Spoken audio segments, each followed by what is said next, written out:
Bonjour à tous, j'espère que vous allez bien.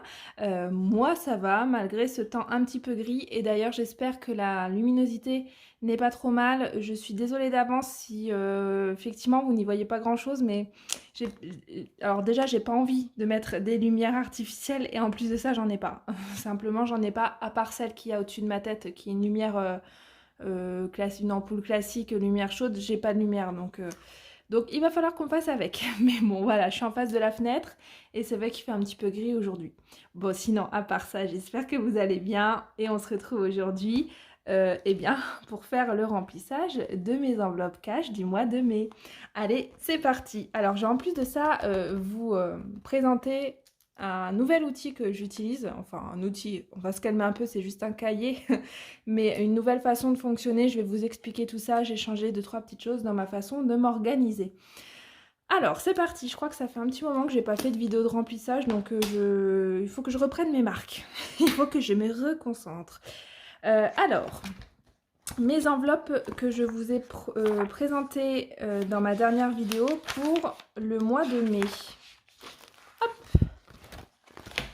Elles sont ici. Et bien entendu, si vous n'avez pas vu la vidéo, eh bien je vous invite à aller la regarder avant de voir le remplissage. Ce sera un petit peu plus parlant pour vous et j'essaierai de vous la mettre en haut de l'écran. Comme d'habitude, j'essaierai, mais je ne sais pas si ça fonctionnera. Comme d'habitude. Alors, on va avoir 170 € plus 30 € dans l'enveloppe noire. Et il fallait également, si vous vous souvenez bien, que je calcule pour combien est-ce que j'en avais eu au niveau de mon drive du mois en carte, du coup, pour mon budget course, et que le reliquat, le restant sur mes 450 €, je le retire en espèces. Sauf que sur les 450 €, il me reste 1 euro. J'ai fait, ouais, enfin, je sais pas en fait, est-ce que j'ai mal géré ou pas, j'en sais rien, parce que clairement, là, le drive et le complément que j'ai fait en magasin, ça va nous tenir le mois sans aucun problème, même largement plus, il va me rester pas mal de choses pour le mois de juin, mais par contre, c'est sûr qu'il va falloir quand même que je rachète 2-3 produits frais, des fruits, quelques légumes, parce qu'en général, les légumes, je les utilise quand même beaucoup en surgelé, donc j'ai quasiment tout ce qu'il me faut pour le mois. Mais après, c'est peut-être acheter 2-3 carottes, une salade, ce genre de choses. Et puis les fruits, hein, ça, les fruits, on est bien obligé de les acheter en frais. Donc il va quand même me falloir de l'espèce pour ça. Mais là, j'ai de quoi tenir, je pense, une bonne semaine et demie. Et en fait, ben, on est déjà le 9 mai, donc ça va très très vite passer, je pense, ce mois de mai. En plus, avec tous les jours fériés, les ponts, etc., encore plus. Donc finalement, je sais pas. Je pense que 450 € de drive, c'était quand même un petit peu abusé, quand même. Mais au final, je vais pas avoir besoin de rallonger énormément. Bon, toujours est-il que du coup, il va falloir quand même que je remette un petit peu d'argent dans mon enveloppe course pour finir le mois parce que c'est sûr que je vais avoir 2-3 fruits et légumes à racheter. Donc j'ai décidé de prendre 50 € sur mon fonds d'urgence et de les mettre dans l'enveloppe course pour rallonger. Et ça, je me l'étais déjà dit, que certainement j'aurais besoin de rallonger, puisque de toute façon, sur le mois de mai, moi je pars sur un mois à 5 semaines, donc 5 semaines, 400 €, même 450 € de course, c'était vraiment trop léger. Donc voilà, on va rajouter 50 € d'espèces en plus pour les courses du mois. Donc 50 € courses. Et donc du coup c'est bien dommage parce que j'avais versé 40 € sur mon fonds d'urgence et puis bah, je les ai repris aussitôt. Donc bon bah tant pis. Tant pis, ce sera pas pour ce mois-ci hein, le fonds d'urgence. Allez c'est parti. Donc du coup on va commencer tout de suite par l'enveloppe course. Et d'ailleurs avant toute chose je vous montre quel est mon nouvel outil que j'utilise. Alors c'est simplement un cahier. Si vous vous souvenez avant, je sais pas, est-ce que j'ai encore des reliques de ce que j'utilisais avant pour mes enveloppes virtuelles. Non, je les ai enlevées.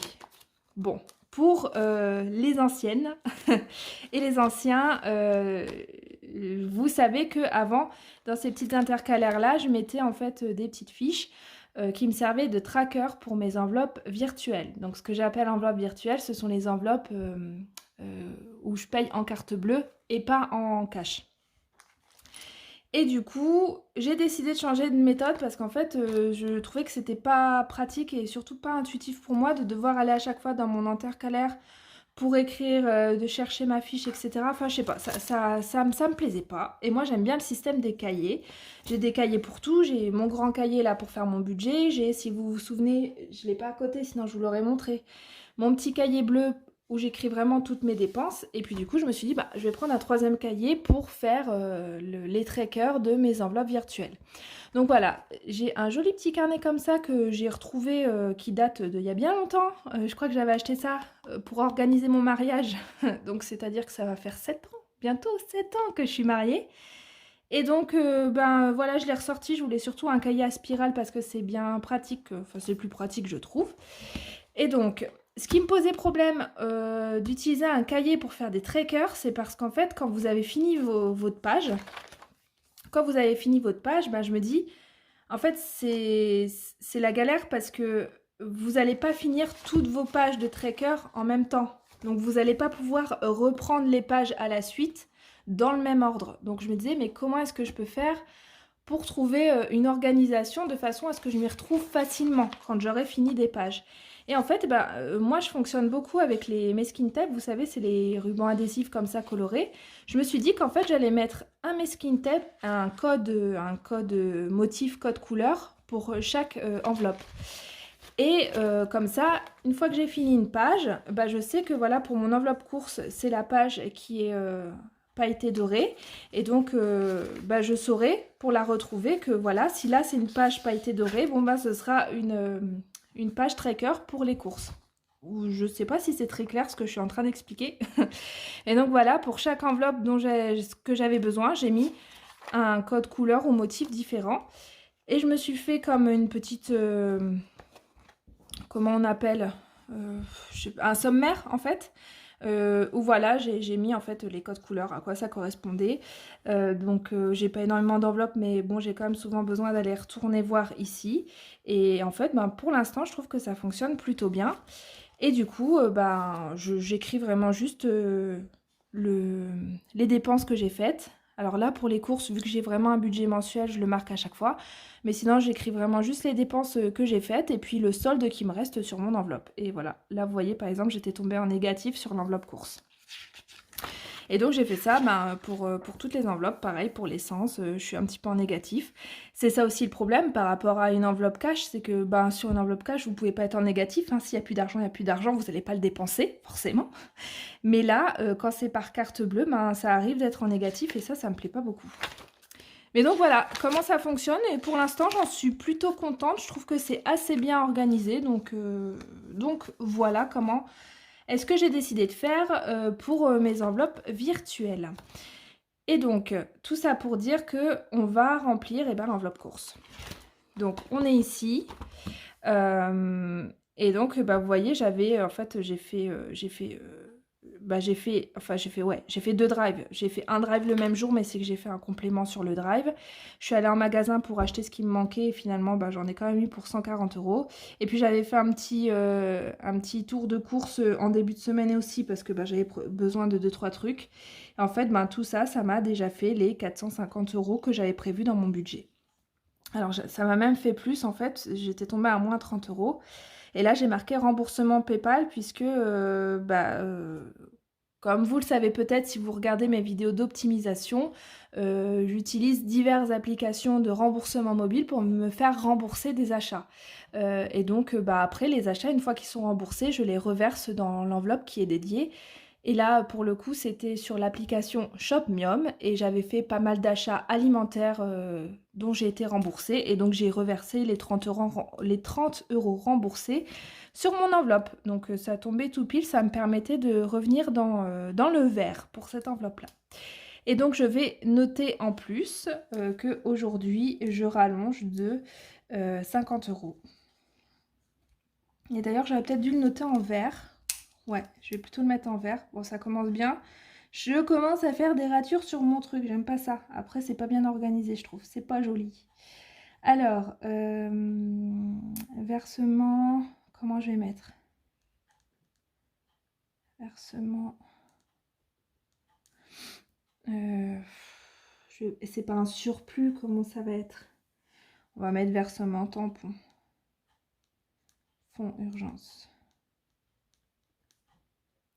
J'espère que les 50 € ça va me suffire pour faire le mois. Je pense que ça va limite être mon petit défi. Il va vraiment falloir que je m'y tienne.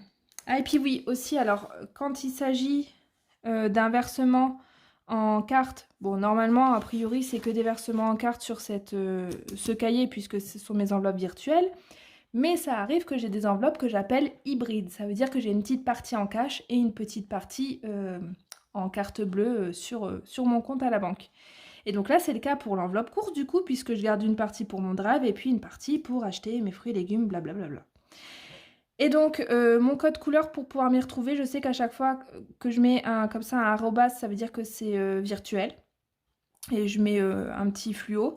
Et quand je mets le dollar, ça veut dire que c'est en cash. Et je fluote aussi en orange, donc je m'y retrouve bien là, je sais directement les sommes, si c'est du cash ou pas.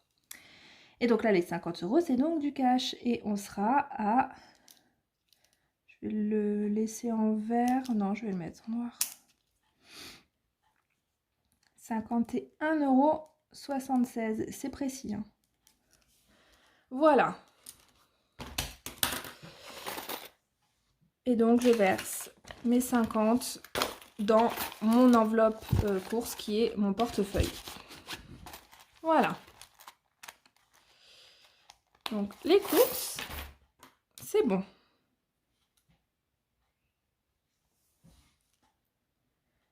Ensuite, j'aurais mieux fait de faire une autre couleur parce que là, je ne vais pas le remarquer si c'est du noir. Ensuite, on a 10 € à mettre sur mon enveloppe à moi. Donc là, j'ai fait énormément d'achats. Je sais pas, j'avais envie de m'acheter du maquillage, des trucs, des produits de beauté, des machins comme ça. Et du coup, il me reste plus grand chose, genre 15 €, quelque chose comme ça sur mon enveloppe. Donc je suis bien contente d'avoir 10 € en plus. Et je prends un nouveau tracker puisque j'ai tout épuisé sur mon ancien. Donc je n'ai pas de budget. Nous sommes, on va mettre qu'on est le 1er mai, quoi. C'est le versement du mois de mai. Je vais mettre en vert.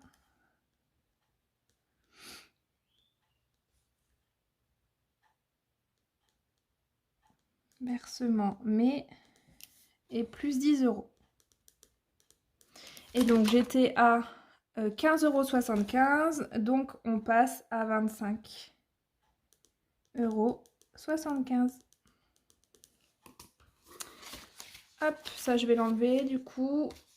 Je vais la classer. Je sais pas encore où est-ce que je vais les mettre, mais je tiens à les garder, ces petits trucs. Des fois, ça me permet de rejeter, d'y retourner pour jeter un œil et de me rendre compte de ce que j'ai dépensé ou pas. Donc voilà, j'aime.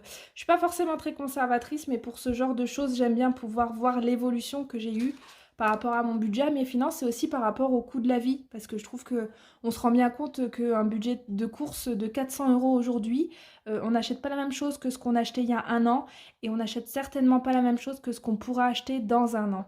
Et d'ailleurs ça me fait un petit peu peur. Je sais pas où on va, mais franchement c'est affolant les prix dans les magasins. Donc bref, voilà, j'aime bien garder mes trackers, ça me permet d'avoir un petit œil, un petit suivi là-dessus. Donc enveloppe Tiffany, c'est bon. Moi, je vais tout faire en vert, tant pis. Ensuite, anniversaire et Noël.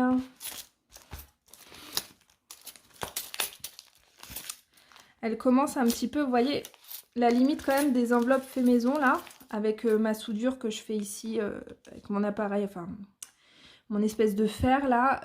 Si vous voulez voir de quoi je parle, je montre tout dans ma vidéo où je fabrique les enveloppes, quoi, dans mon tuto, voilà. Et donc la limite quand même, c'est que les soudures sont pas très solides, et donc le poids des pièces, ça fait ça fait casser la soudure, et les pièces elles viennent taper dans les anneaux. Donc des fois même les billets ils se mettent là ici, des fois c'est quand même pas très pratique. Donc maintenant à chaque fois que je vais faire des nouvelles enveloppes, je mettrai toujours une bande de colle ici, de ruban de colle avant de faire la soudure, comme ça normalement ça devrait pas bouger. Et donc tout ça pour dire que je voulais quoi, l'enveloppe Noël anniversaire, elle est là. Et donc on y met 30 €.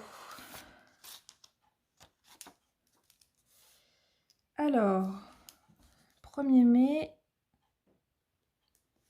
versement mai, plus 30. Donc j'ai 201, donc on passe à 231,36 €. Hop.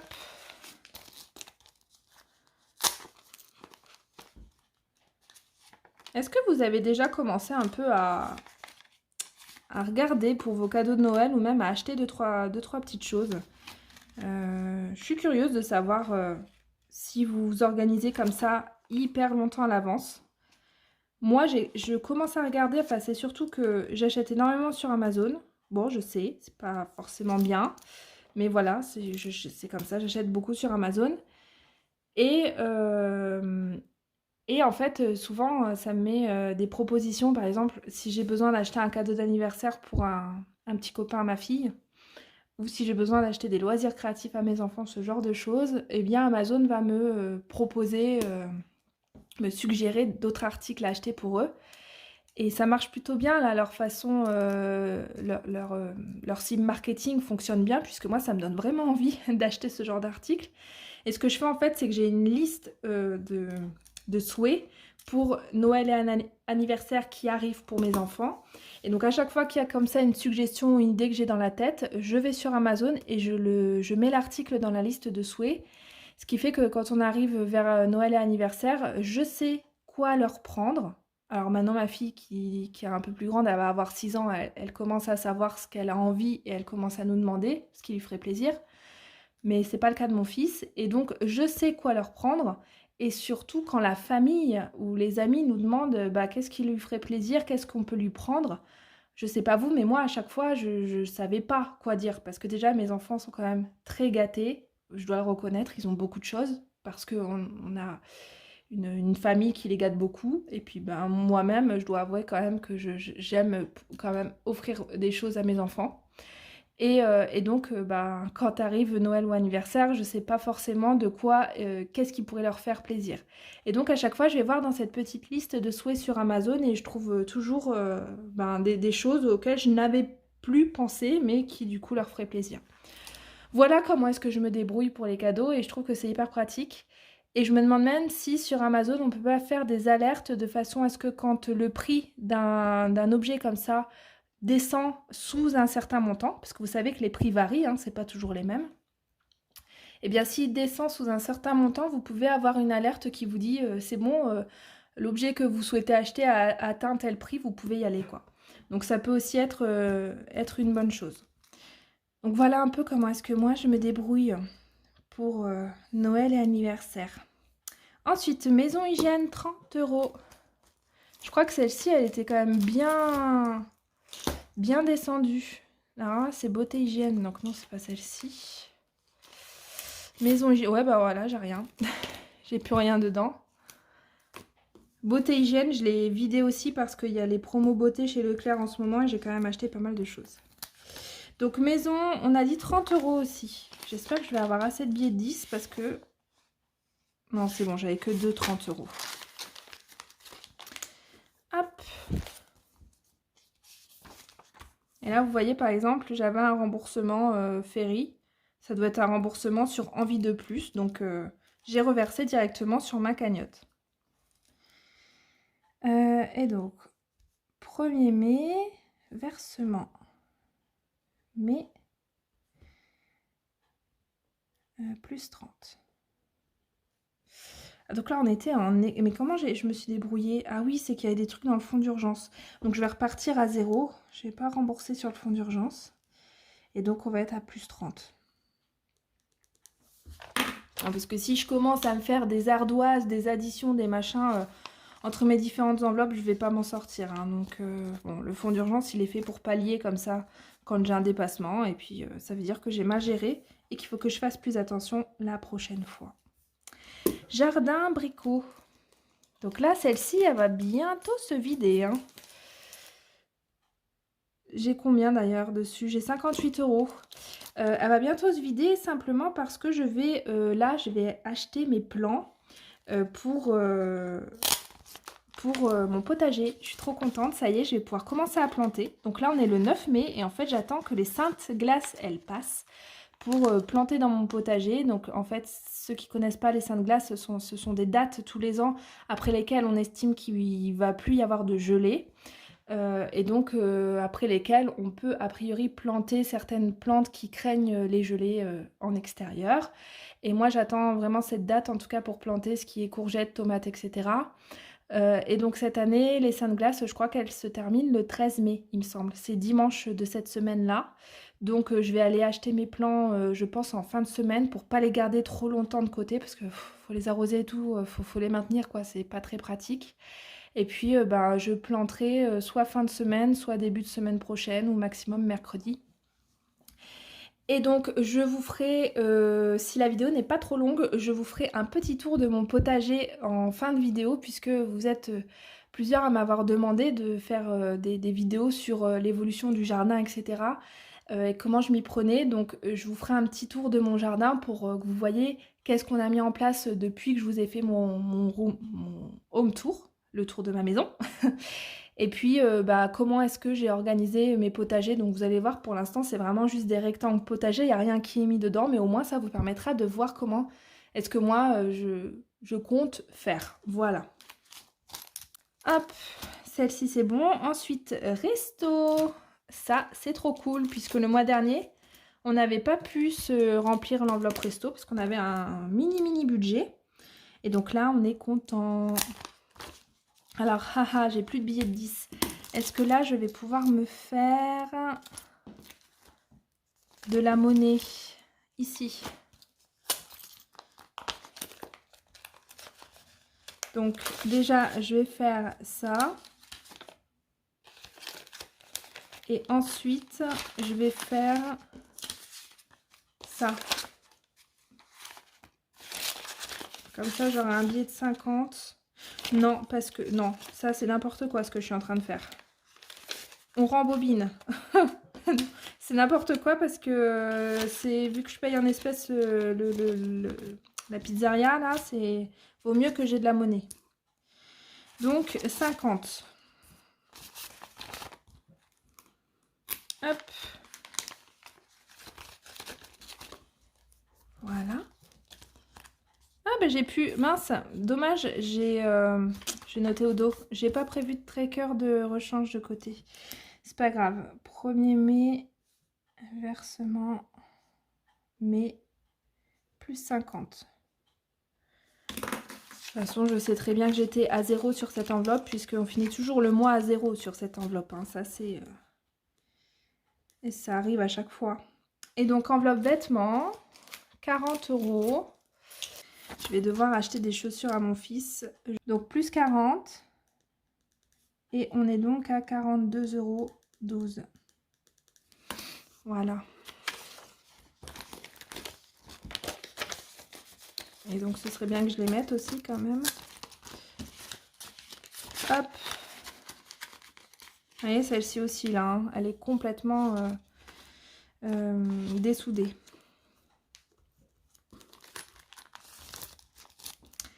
Ok.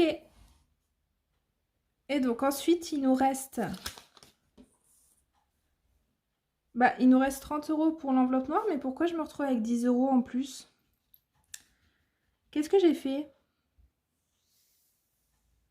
Qu'est-ce que j'ai fait? Qu'est-ce que j'ai fait? À moins que j'avais mal compté. Ça faisait bien 170 ou pas?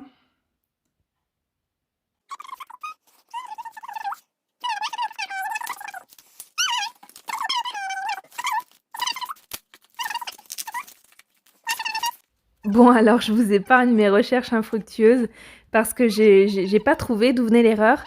Et en plus de ça, je me suis rendu compte également qu'il me manquait de l'argent dans mon enveloppe Noël anniversaire. Donc je sais pas à quel moment est-ce que j'ai pu prendre de l'argent dessus et pas le noter, mais bon, tant pis. Bon, j'ai mis les 20 € que j'avais en trop dans cette enveloppe-là et on n'en parle plus.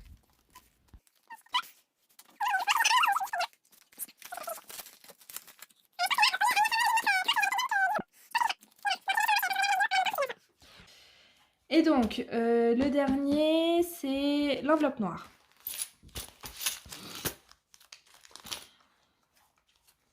Hop, elle, ouais, je peux l'enlever comme ça.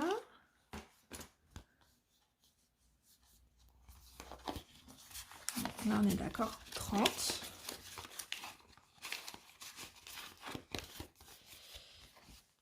Et on va gratter la case du mois de mai.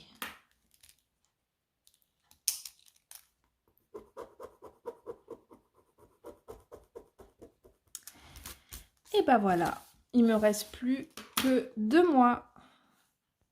Et j'aurai fini mon enveloppe, mon défi. Voilà, voilà. On a fait le tour. Du coup, on est à moins de 30 minutes, donc je vais vous insérer un petit tour de mon jardin pour ceux qui ont envie de voir un peu où on en est. C'est juste après, et puis moi, je vous laisse là-dessus. Je vous dis à très bientôt, et je vous remercie d'avoir regardé ma vidéo. Bye! Du coup, on se retrouve sur l'image de ma chienne pour que j'aille vous montrer le jardin, où en est l'avancement du potager et du terrain. Bon là, vous voyez, franchement, c'est le bazar. On est obligé de mettre des vieilles serviettes par terre parce qu'en fait, l'eau passe là en dessous de la porte quand il y a des fortes averses dans la véranda. L'eau passe en dessous et du coup, on est obligé de faire des barrières avec des vieilles serpillières. Mais ça, il faudrait qu'on mette une espèce de boudin, un joint isolant sur le bas de la porte. Faut qu'on s'en occupe. Donc, mon petit jardin. Je prends mon parapluie parce qu'en fait, il pleut. Alors, c'est le bazar. Mais, je pense que déjà là, vous vous apercevez qu'il y a 2-3 petites choses qui ont changé. Donc là, le grand arbre que je vous avais montré la dernière fois, on est content parce que c'est un cerisier. Donc ça veut dire que nous allons avoir de bonnes cerises pour cet été. Donc ça, c'est nickel. En plus, il est vraiment immense, il y a des grappes énormes de cerises, donc je pense qu'il devrait bien donner si les oiseaux ne nous mangent pas tout.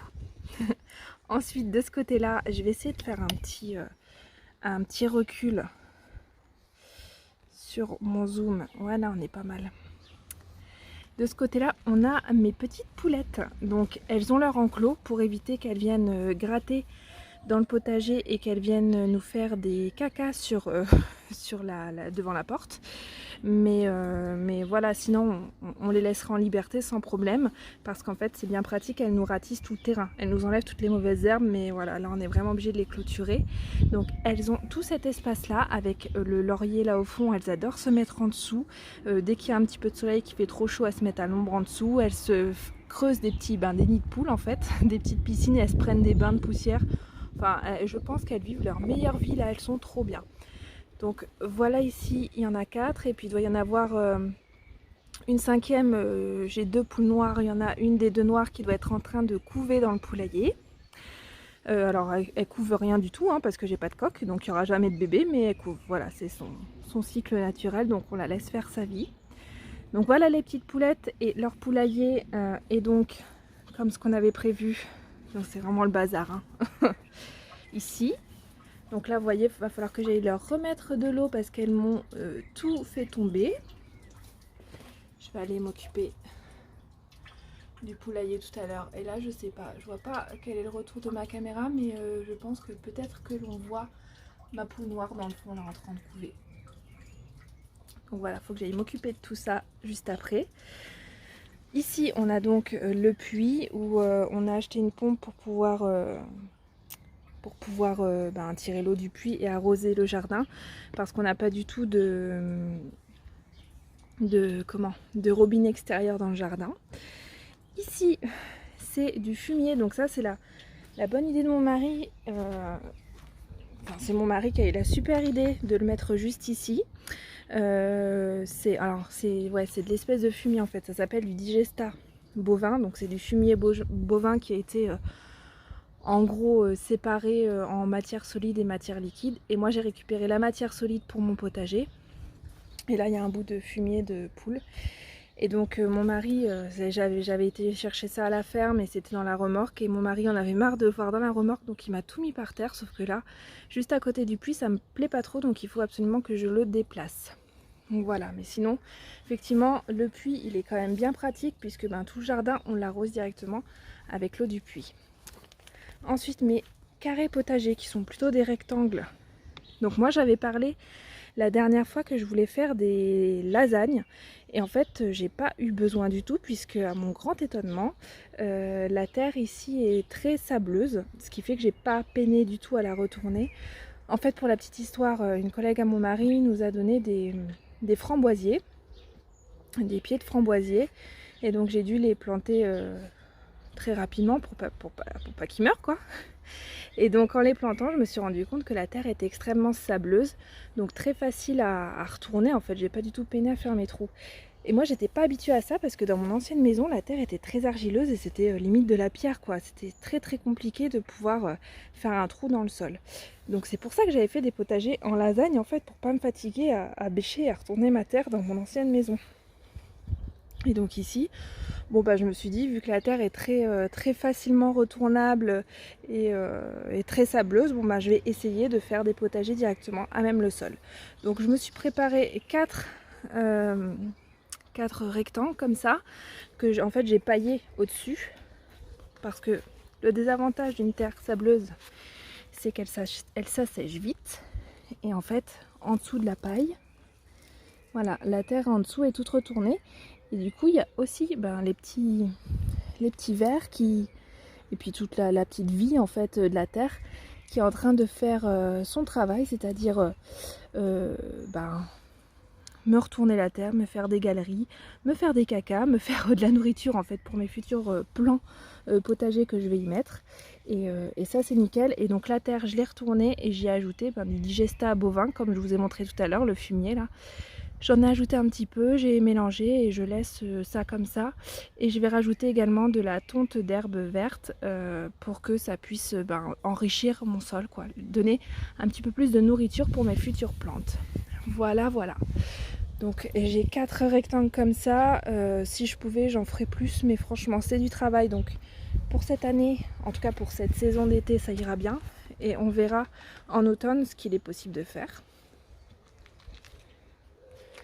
Ici, j'ai des rescapés, non. Ouais, si on peut dire ça comme ça. Des anciens framboisiers que j'avais dans mon ancienne maison, qui étaient magnifiques l'année dernière, mais qui sont morts à cause d'un manque d'arrosage en fin d'été. Mais j'ai vu que là, il y avait des petits départs par ici, donc c'est pour ça que j'ai préféré garder les pots et je les mettrai en terre cet automne. Donc voilà, j'ai des restes de framboisiers comme ça, des souches. J'en ai également ici. Et là, donc ça c'est un petit arbuste qui était déjà ici et qui nous a fait plein de petites pousses comme ça là. Des petites fleurs. Donc c'est soit un groseillier, soit un cassissier. On verra qu'est-ce qui sort. En tout cas c'est des petites fleurs un peu pourpres qui sont sorties, donc à voir. Et celui-ci c'est le mien que j'ai emmené, donc lui c'est un groseillier. Et il y en a des petites ici qui sont en train de sortir. Là, juste là. Voilà. Donc lui pareil, en fait j'attends la saison, je l'arrose bien, je vais le pailler aussi dès qu'il va commencer à faire chaud. Et je le mettrai en terre cet automne. Ici on a mon compost. Et ici on a des pommes de terre. Donc là, j'ai essayé de les faire, c'est la première fois de ma vie que j'en fais des pommes de terre. Donc là, j'ai essayé de les faire en sac et en pot. On verra bien ce que ça donne. En tout cas, elles ont germé, elles poussent, donc c'est que tout va bien. Je vais attendre qu'elles grandissent et puis ensuite je vais remettre de la terre jusqu'en haut des feuilles, en fait, en gros. Si j'ai bien compris, c'est comme ça qu'il faut faire. Donc j'essaye et puis on verra bien ce que ça donnera. J'ai fait la même chose ici, dans un sac poubelle, en fait, un sac à gravats. Donc là on en voit, il y a une petite là qui pousse. Là. Et normalement je devais en avoir une ici, une là, mais elles n'ont pas dû prendre. Quoique, peut-être là, je sais pas. Et j'en ai une ici, dans ce petit pot. Donc voilà, bon, ça a l'air de pousser. On verra bien si ça donne des pommes de terre à la fin. C'est quand même ça qui m'intéresse. Et ensuite pour le reste, il n'y a rien qu'à changer. J'ai fait 2-3 petites tailles par-ci par-là. Mais voilà, il y a encore un énorme travail de nettoyage parce que rien n'avait été fait. De tonte, etc. Ce bout de cerisier qui est là, on va l'enlever. Ça c'est un rejet en fait du gros cerisier qui est juste à côté, qui est immense là. Donc ça va partir, et puis même ce cerisier il va falloir que je lui fasse une taille, pas une taille sévère parce qu'on ne fait pas de taille sévère sur un cerisier, mais il va falloir que je le taille correctement et du mieux que je peux cet automne. Et puis la même chose là sur le laurier du fond du jardin, il va falloir qu'on le taille. Ben là on va pas tarder, ce sera fin mai pour la taille. Donc voilà, on va le tailler sur le bas, par contre on va laisser en hauteur pour que ça puisse faire de l'ombre aux poulettes. Voilà, voilà.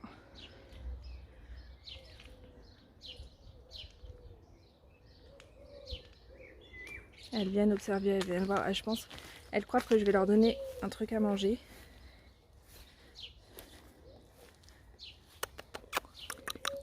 Elles sont toutes là. Voilà. Et ben les cocottes.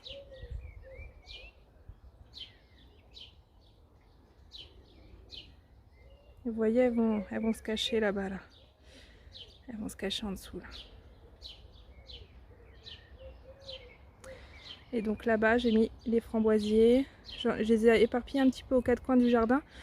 La personne m'a donné vraiment beaucoup, je crois que j'avais une dizaine de pieds.